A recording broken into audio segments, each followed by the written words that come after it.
उत्तम, अति उत्तम, सर्वोत्तम महाबली जलंधर, आप केवल महाबली ही नहीं, महाज्ञानी भी हैं। धरती आपको पाकर धन्य हो गई है। हाँ, स्वर्ग और आकाश भी हमें पाकर धन्य हो जाएंगे।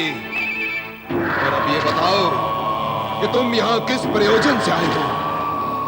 पहले भी एक बार तुम मुझे मूर्ख बना चुके हो। नहीं नहीं महाबली, ऐसा करने की कोई आवश्यकता ही नहीं थी। आवश्यकता ही नहीं थी तो फिर क्यों मुझे लक्ष्मी और विष्णु के साथ संबंध बढ़ाने के लिए आग्रह किया? तुम्हारे विषय में तो कहा जाता है कि तुम जहां जाते हो वहां असुरी भाषा में उसे कबाड़ा कहते हैं। तुम जहां जाते हो वहां कबाड़ा कर देते हो। क्या मेरा भी कबाड़ा करने आए हो नारद? सुना हुआ सब कुछ सत्य तो नहीं होता महाबली। कुछ कुछ तो सत्य होगा, और मैं जानता हूं कि तुम्हारे कार्य सब कुछ में नहीं, कुछ के मार्ग से आगे बढ़ते हैं। मैं सब कुछ जानता हूं नारद। अपने आने का प्रयोजन बताओ। अब कहने को शेष रह ही क्या गया है महाबली। कुछ और सब कुछ दोनों को मिलाकर सारा कुछ आपने कह ही दिया है। नारायण नारायण, जब आपको मुझ पर विश्वास ही नहीं है तो मेरे कहने का लाभ क्या होगा महाबली? मैं तो यहाँ आया था आपके हित की बात करने, परंतु अब मैं चलता हूँ। नारद, ये नारायण नारायण बोले बिना वो बोलो जो यहाँ बोलने आए थे। हमारे हित की बात हुई तो हम विश्वास भी करेंगे, किंतु सावधान सावधान नारद, यदि तुमने छल से काम लिया तो हम बल से काम लेंगे, समझे? महाबली, आपके और मेरे बीच छल और बल का प्रवेश संभव ही नहीं। हाँ, तो मैं क्या कह रहा था? हाँ, क्या अब भी आपको स्वर्ग पर आक्रमण करने की आवश्यकता है? इस अब भी और तब भी से क्या अभिप्राय है तुम्हारा? अभी अभी तुम आश्चर्य प्रकट कर रहे थे कि हमने अब तक स्वर्ग विजय क्यों नहीं किया, और अब प्रश्न खड़ा कर रहे हो नारद? असुरराज, मैं ये सब इसलिए कह रहा हूँ कि देवराज और देवगण वैसे ही आपसे भयभीत हैं।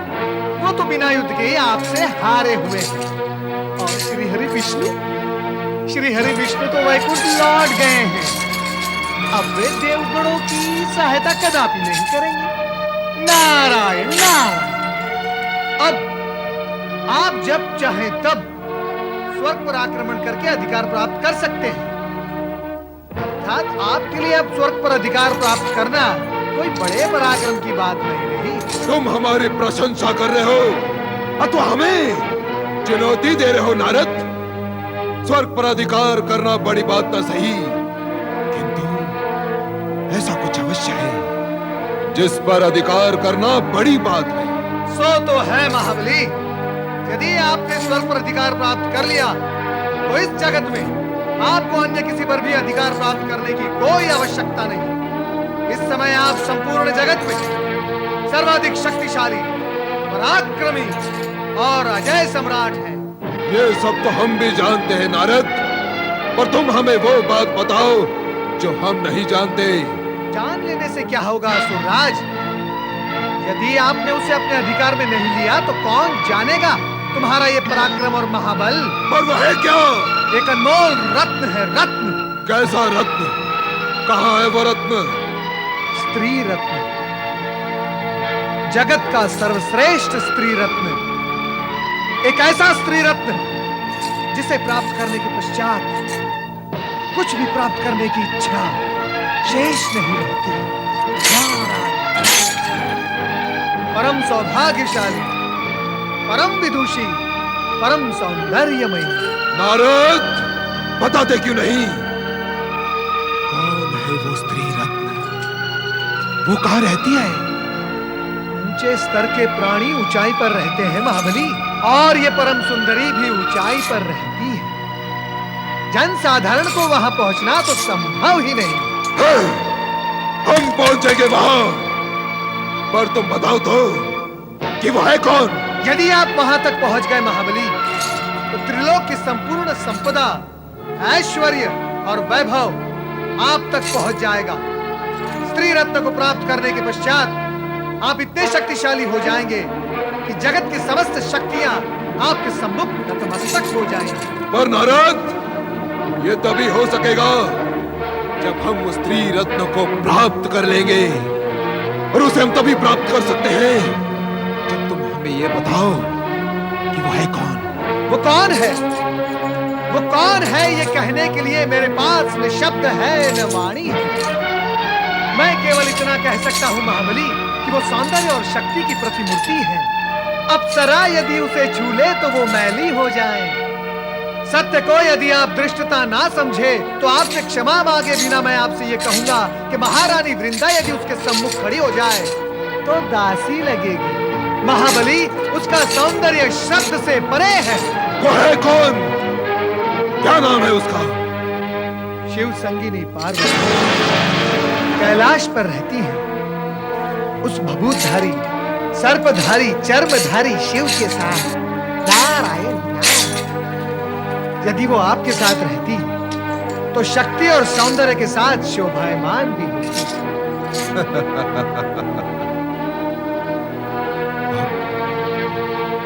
अब ऐसा ही होगा नारद। ऐसा ही होना चाहिए महाबली, ऐसा ही होना चाहिए। अन्यथा आपका ये वैभव, विस्तृत साम्राज्य, शक्ति का विस्तार सब व्यर्थ हो जाएगा महाबली। आप शीघ्र उसे प्राप्त करने के प्रयास करें, और आप जैसे ही उसे प्राप्त कर लें, कृपया कर मुझे सूचित कर दें। मैं आपको बधाई देने अवश्य आऊंगा महाबली। नारायण नारायण। महाबली जलंधर सौंदर्य की प्रतिमूर्ति को प्राप्त करके ही रहेगा। अब यही जलंधर का उद्देश्य है। हम पार्वती को चर्मधारी, सर्पधारी शिव से अलग कर देंगे।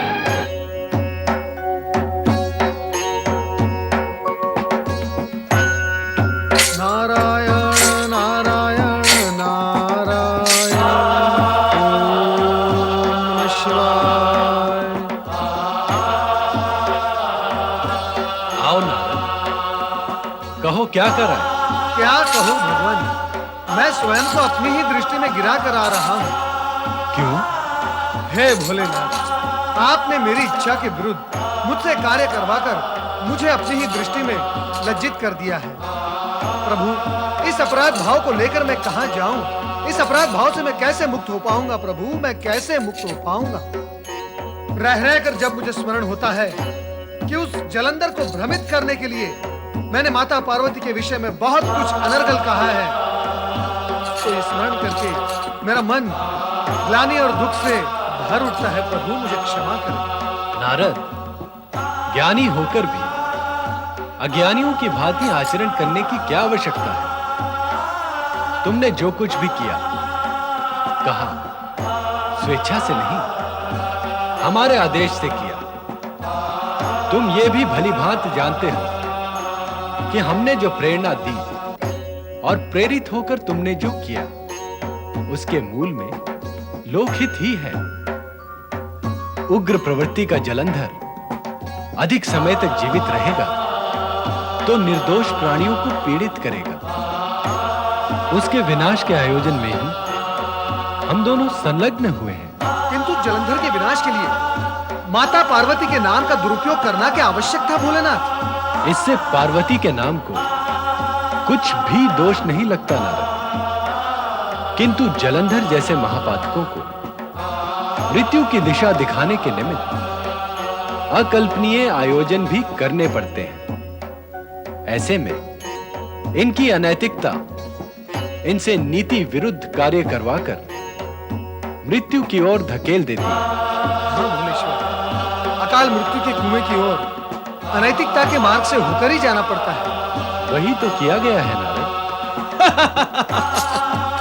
हे त्रिकालदर्शी, आपकी लीला अपरंपार तो है ही, आश्चर्यकारी और कल्पनातीत भी है। जिस चमत्कारिक ढंग से आप अपनी लीला रचाते हैं, उसी अद्भुत ढंग से आप उसे समेट भी लेते हैं। नारायण नारायण। भोलेनाथ, अब तो भगवान विष्णु और माता लक्ष्मी जलंधर के अतिथि नहीं है, अर्थात अब जलंधर के भाग्य कक्ष में अशुभ ग्रह प्रवेश कर चुके हैं। हाँ नारद, लक्ष्मी और विष्णु का वहां अतिथि बनना, तत्पश्चात वहां से अदृश्य हो जाना, यह सब पूर्व निर्धारित था। ओम नमः शिवाय। सर्वत्र भोलेनाथ की ही लीला है, चाहे जलंधर हो या सती वृंदा। नारायण नारायण।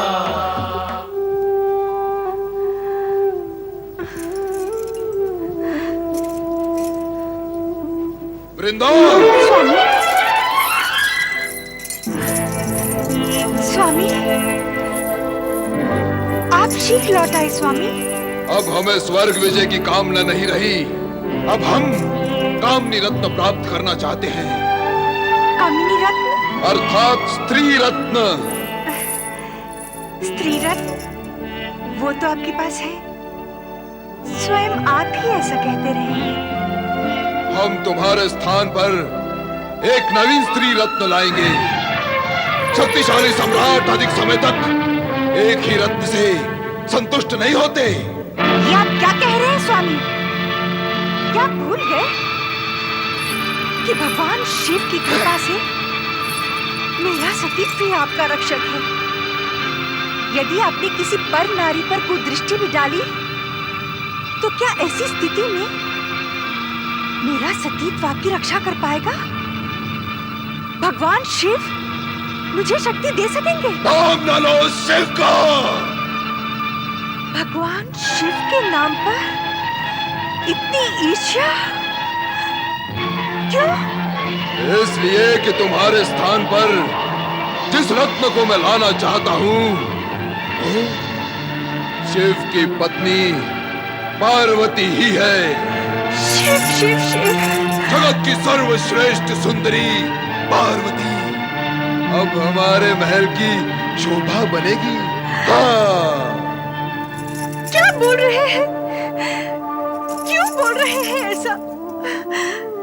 आपकी वाणी साथ कैसे दे रही है ऐसे पापपूर्ण शब्द मुख से निकालने के लिए? अरे वे तो शिवा है, शिवा, जगत माता, जगत जननी, जगदम्बा है। उनके विषय में ऐसी अशोभनीय बात सोचने वाले को तो नर्क में भी स्थान नहीं मिलता। तुम्हें किसने कहा कि हमें नर्क में स्थान चाहिए? नहीं चाहिए। इसलिए तो पार्वती को अपने राजमहल की रानी बनाएंगे हम। परिणाम का भय नहीं है आपको? जिन्हें परिणाम का भय होता है वो जीवन को भोग ही नहीं सकते। नहीं स्वामी, मैं ये पाप आपको करने नहीं दूंगी, नहीं करने दूंगी। सावधान वृंदा, सावधान। यदि तुमने हमारे मार्ग में बाधा बनने की चेष्टा की अथवा पार्वती और हमारे बीच आने का प्रयत्न भी किया, तो हम तुम्हें समाप्त कर देंगे।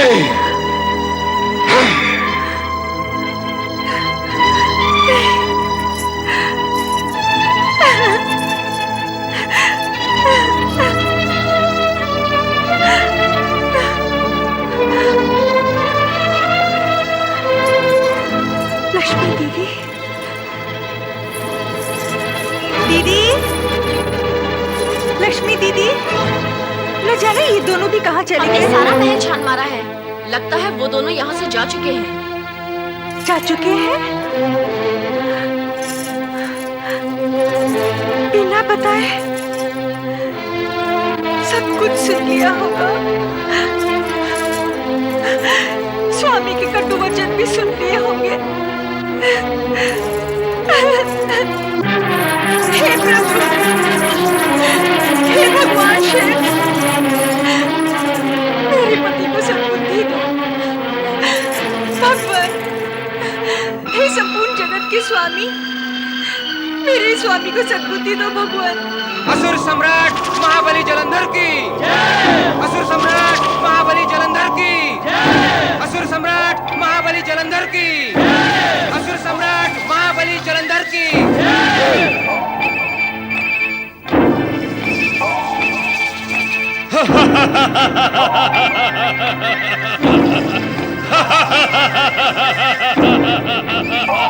तुम आ गए राहु।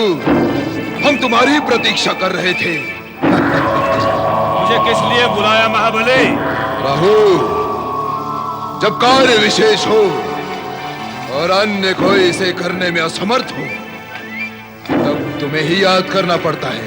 आज्ञा करे महाबली, मुझे क्या कार्य करना है? आज्ञा तो हम कर देंगे, किंतु तुम्हें उसका पालन भी करना होगा। असुरराज, आपकी आज्ञा का उल्लंघन करने का मैं कैसे दुस्साहस कर सकता हूँ? तो कैलाशवासी शिव से जाकर कहो वो अपनी सुंदर और रूपवती पत्नी पार्वती हमें सौंप दे। असुरराज, ऐसा करना उचित नहीं होगा। सावधान रहो। हमें उचित अनुचित का ज्ञान देने का दुस्साहस स्वयं गुरु शुक्राचार्य भी नहीं कर सकते। तो फिर तुम क्यों अपने शत्रु बनना चाहते हो? किंतु महाबली, भय लगता है राहु, भयभीत हो गए। महाबली, कामदेव ने केवल काम उत्पन्न करने की चेष्टा की थी तो शिव ने अपना तीसरा नेत्र खोलकर उसे भस्म कर दिया था। कामदेव की भस्म तो उसकी पत्नी रति को प्राप्त हो गई थी, किंतु मैं उसे पत्नी को सौंपने की बात कहूंगा तो क्या मेरी भस्म भी किसी को प्राप्त हो सकेगी? राहु, कायल, भयभीत होकर अन्य असुरों को भी भयभीत कर रहा है तो? महाबली, शिव के सम्मुख शुभ और अशुभ बात करने में किसे भय नहीं लगता। फिर वे हम असुरों के पूज्य भी तो हैं, क्या उनके सम्मुख जाकर ऐसा करना? आप बंद कर और सुन, कि अभी तक तेरा केवल शीश शेष है। यदि तूने हमारी आज्ञा न मानी तो हम इसे खंडित कर समुद्र में फेंक देंगे। कैलाश पर शिव के सामने जाने से तेरे विनाश की केवल संभावना है, पर न जाने से तेरा विनाश निश्चित है। अब बोल, तू आ जाएगा अथवा नहीं? बोल। जाऊंगा महाबली, अवश्य जाऊंगा। जाता हूँ, जा रहा हूँ असुरराज। बुद्धिहीन जलंधर स्वर्ग पर आक्रमण करने का विचार कर रहा है। ये तो अत्यंत दुखद स्थिति है। अब क्या होगा स्वामी? मैं भी वही सोच रहा हूँ देवी शची, जो तुमने कहा। सोचने से क्या होगा, उपाय करना होगा। क्या उपाय करूं? बताओ, क्या किया जा सकता है? स्वामी सुनिए।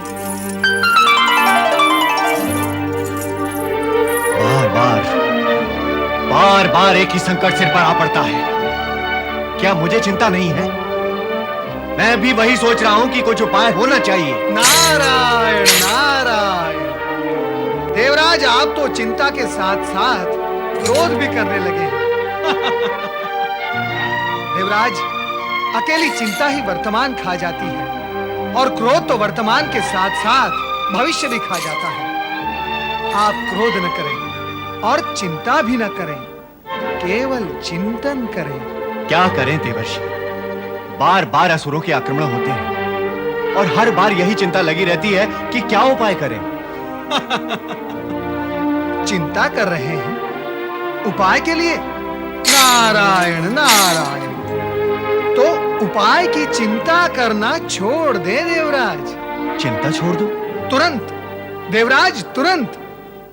आपके शुभ की चिंता करने वाले, आपके शुभ चिंतक भगवान श्री हरि विष्णु के आशीर्वाद और भगवान भोलेनाथ की कृपा से आपके संकट टल रहे हैं देवराज, अर्थात उपाय हो चुका है।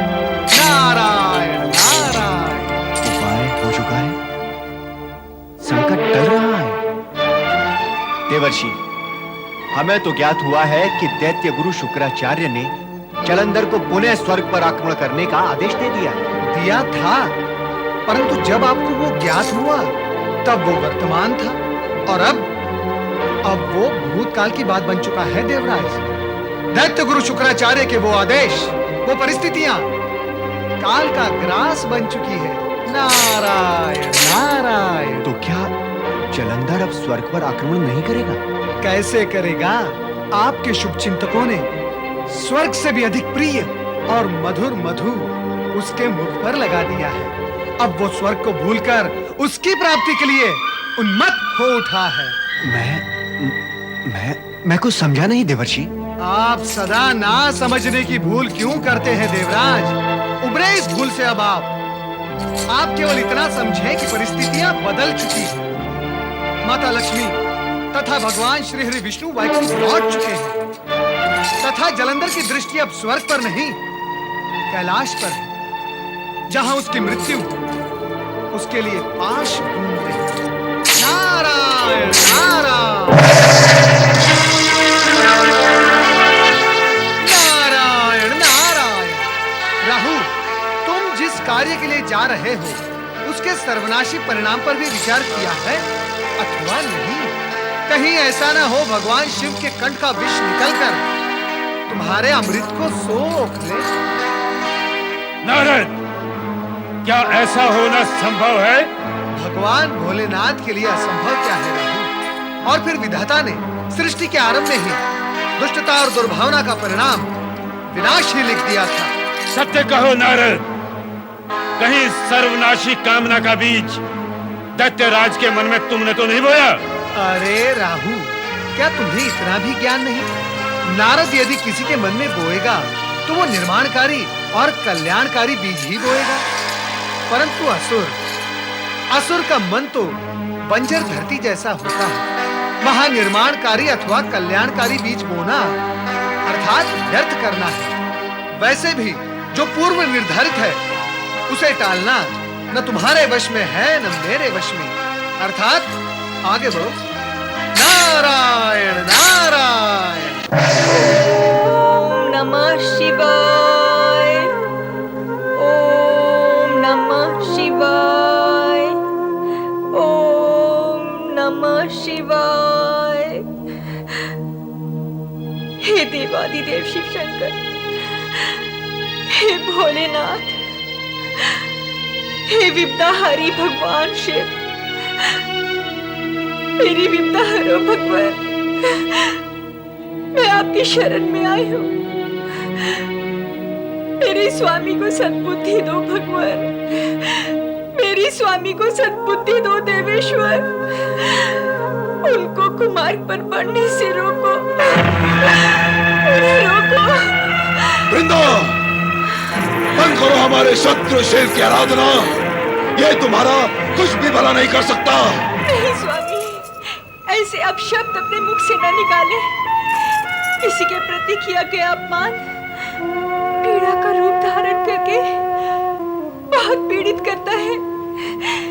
विश्वेश्वर शिव को अपना शत्रु समझने वाले का कोई भी मित्र शेष नहीं रह जाता। उसका अंत अत्यंत दुखद होता है। मैं आपकी पत्नी नहीं चाहती कि अपने स्वामी को दुखद स्थिति में देखूं। इसीलिए आप शिवद्रोही न बने। आप शिवद्रोही न बने स्वामी। शिवद्रोही? शिव शिव मैं शिवद्रोही न बनूं, पर तू पतिद्रोही बनने के लिए तैयार है। मेरा शिवद्रोही बनना तुझे अच्छा नहीं लगता तो क्या तेरा पतिद्रोही बनना मुझे सहन होगा?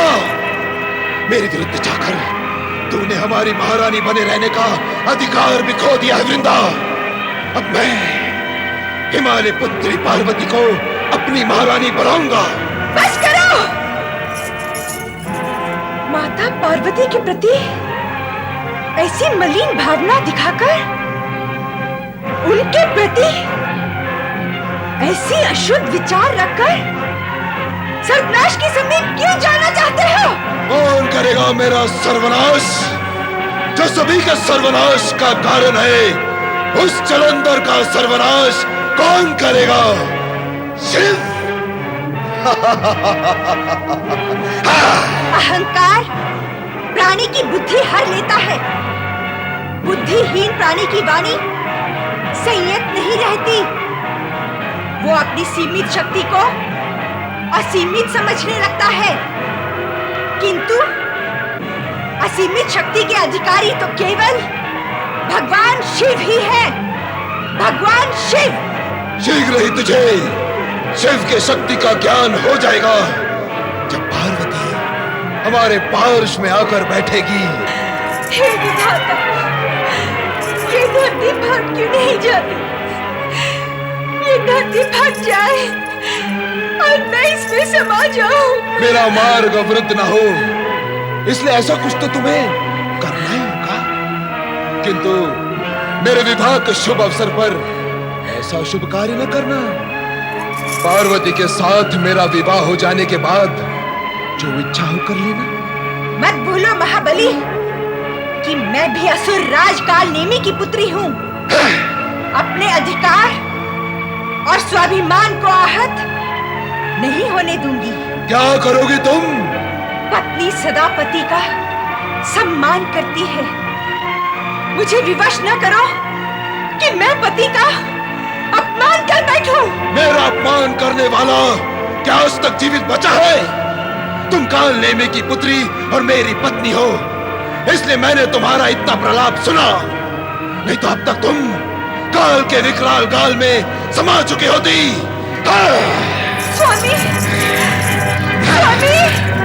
ओम देवादिदेव देवेश सर्व प्राणाभृतांवर प्राणिनामपि नाभिस्त्वं मृत्युंजय नमोस्तुते। गुरुदेव, ओम देवादिदेव देवेश सर्व प्राणाभृतांवर गुरुदेव, प्राणिनामपि नाभिस्त्वं मृत्युंजय नमोस्तुते। गुरु शुक्राचार्य, तुम्हारा परम शिष्य महाबली जलंधर तुम्हें प्रणाम करता है। सर्व प्राणाभृतांवर प्राणिनामपि नाभिस्त्वं मृत्युंजय नमोस्तुते। ओम देवादिदेव देवेश गुरु, सर्व ये कठोर मुद्रा प्राणिनाम मेरे प्रति उपेक्षा और मेरे प्रणाम के उत्तर में क्रोध। ऐसा क्यों गुरुदेव? मैं तो आप ही का पालित पुत्र हूं। मैं तो आपके आशीर्वाद की इच्छा लेकर आया हूं। और आप हैं कि गुरु होकर मुंह फुलाए बैठे। मेरी ओर देखिए गुरुदेव, मेरी ओर देखिए। गुरुदेव, मैंने आपकी इच्छा के अनुसार अपनी बहन लक्ष्मी और बहनोई विष्णु को अपने भवन से विदा कर चुका हूं। विदा कर चुके हो, किंतु उन्हें अपने यहाँ लाकर जो भयंकर भूल तुमने की है उसका परिणाम तो तुम्हें भुगतना ही होगा जलंधर। मेरी दूर और दिव्य दृष्टि देख रही है कि तुम पर विनाश की काली छाया मंडरा रही है। इसीलिए भगवान शिव को प्रसन्न करने के लिए मैं ये श्रेष्ठ यज्ञ कर रहा हूँ। शिवेष्ट यज्ञ? विनाश की काली छाया मिटाने के लिए? गुरु, इससे विनाश की काली छाया मिटेगी नहीं और भी अधिक घनी हो जाएगी।